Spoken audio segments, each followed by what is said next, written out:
Creating the right outreach message is crucial for your project. Most common way is to create the message from scratch. To do so, in a Sequence tab, select the option from scratch, then choose if you want to create an email message or LinkedIn message. In this case, we are creating email message. A new pop-up window will appear, where you can paste your prepared message or start writing a new one. Don't forget to set up the subject of the email. In the message, you can use available variable fields, which reflect the available data from the leads that you have imported or added any other way. To do so, just click on the one you need, and it will immediately appear inside the message.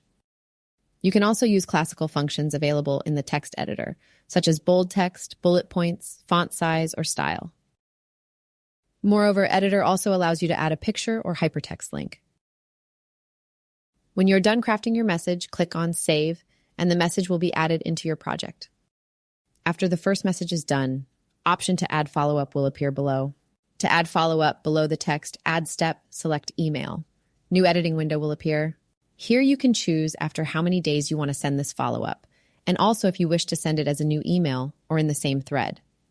After that, you can create the follow-up message same way as the first one. When you are done creating your new follow-up, click on Save. This way you can add how many follow-ups you want.